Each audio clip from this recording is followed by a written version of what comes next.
Alrighty, how's everybody doing? I am G, the seeker of truth. This here is spiritual stake, and yes, your spirit is at stake. We are in our Bible breakdown. We are in Exodus in chapter 8. Um, just a quick overview of chapter 7. I was just saying in chapter 7 how I was never taught growing up that it was actually Aaron, the one that threw the rod down and he got turned to a serpent, and it was actually Aaron was the one who touched the water and turned the water to blood and had to plague the water throughout Egypt. I was always under the assumption that was Moses' work, but it wasn't. After I did 7, I had like a thought came to me that like sometime in life when we have missions that we need to fulfill, and the mission might be a big mission, or it might be a little bit too much for us, then God will insert those people in our life to help us fulfill our mission. And the other side of that is that, like, don't doubt. If he brought you to the mission, he gonna bring you through the mission if you have faith, right? So that was just a quick overview of 7. The rivers already got played. The river played for 7 days. It's part of the play for not releasing the children of Israel. So we finna go on into 8. Y'all know how I do it. If y'all gonna fire up, go ahead and fire up. And with no further ado, let's do what we do.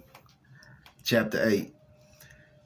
And the Lord spake unto Moses, Go unto Pharaoh, and say unto him, Thus saith the Lord, Let my people go, that they may serve me. And if thou refuse to let them go, behold, I will smite all thy borders with frogs.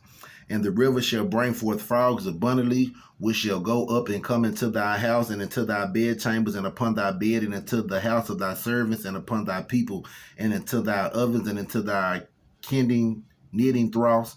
And the frogs shall come up both on thee, and upon thy people, and upon all thy servants.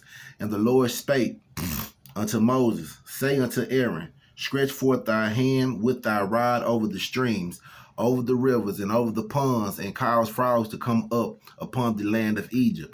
And Aaron stretched out his hand over the waters of Egypt, and the frogs came up and covered the land of Egypt. Now, once again, this is Aaron doing the physical work. 7. And the magicians did so with their enchantments, and brought up frogs upon the land of Egypt. Then Pharaoh called for Moses and Aaron and said, Entreat the Lord that he may take away the frogs from me and from my people, and I will let the people go that they may do sacrifice unto the Lord. And Moses said unto Pharaoh, Glory over me, when shall I entreat for thee, and for thy servants, and for thy people, to destroy the frogs from thee and thy houses, that they may remain in the river only? And he said, Tomorrow. And he said, Be it according to thy word, that thou mayest know it, that there is none like unto the Lord our God.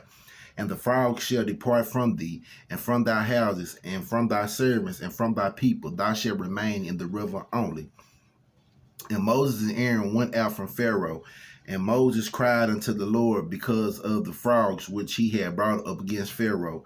And the Lord did according to the word of Moses, and the frogs died out of the houses, out of the villages, and out of the fields.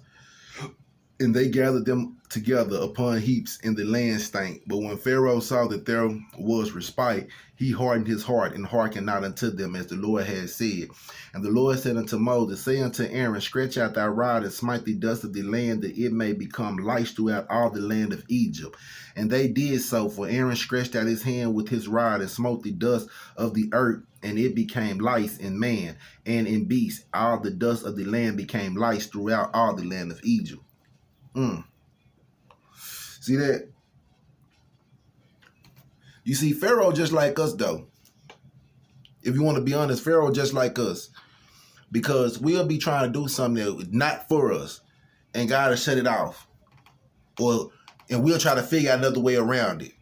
Or it'll be somebody in our life that we holding on to that we don't need. And the Most High be trying to take them out of our lives. And we will still hold on to that. Right? And then things happen. And you wonder why everything going wrong. Things happening because I'm trying to take something from you that you don't want to let go. I'm trying to take you somewhere that you scared to go. I'm trying to show you something that you've never seen. All these things, you know, Pharaoh is just, he's us.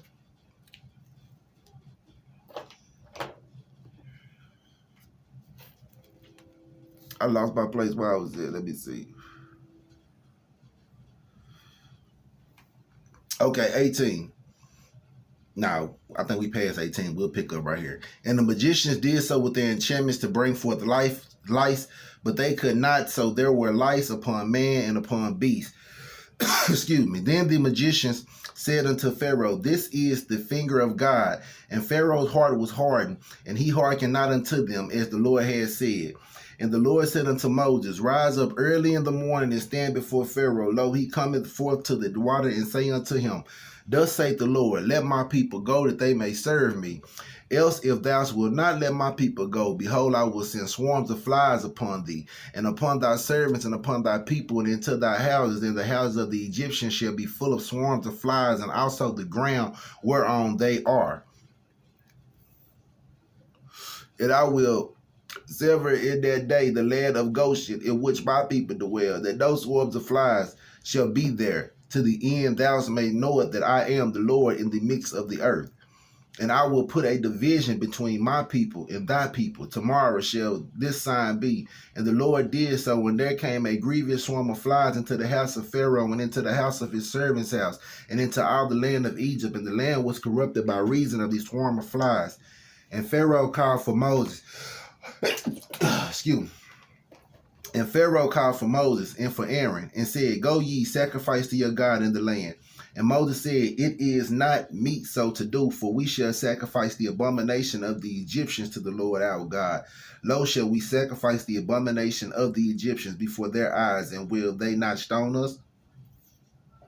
We will go 3 days' journey into the wilderness, and sacrifice to the Lord our God, and he shall command us. And Pharaoh said, I will let you go, that ye may sacrifice to the Lord your God in the wilderness. Only ye shall not go very far away, entreat from me. Excuse me.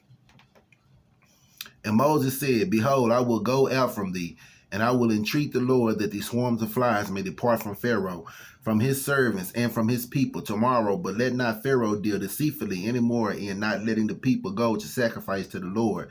And Moses went out from Pharaoh and entreated the Lord. And the Lord did according to the word of Moses, and he removed the swarm of flies from Pharaoh, from his servants, and from the people.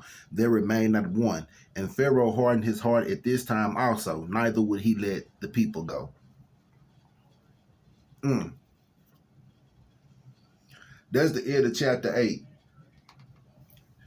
Now, who we take a message from here? We look at, like I say, Pharaoh is us. And how we'll be going through something.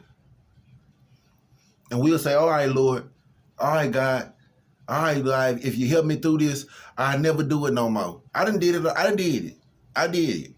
You know what I'm saying? This is not no judgmental thing. This is just honesty. I've did it. Or I've done it. And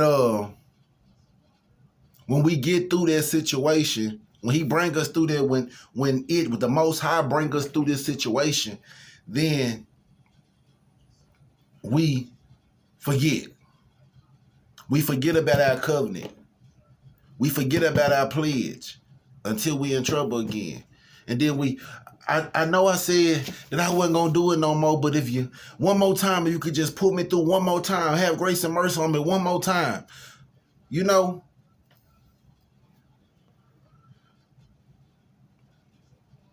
That's Pharaoh. It's just the other side of it. You see what I'm saying? Because instead of the curses they were bringing it, see, it's still cursing our way. If we look at it like that, it's still trying to prevent us from going somewhere or trying to take us somewhere, and we fighting against it, right? And then we fall. Just like Pharaoh. When the plagues came, Pharaoh said, okay, it's too many frogs. Call them. Okay, take the people. Soon as the frogs gone, nah, y'all ain't going nowhere. The flies come.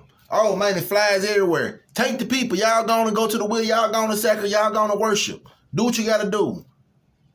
Right? Once the flies left, flies died out, man, y'all ain't going nowhere.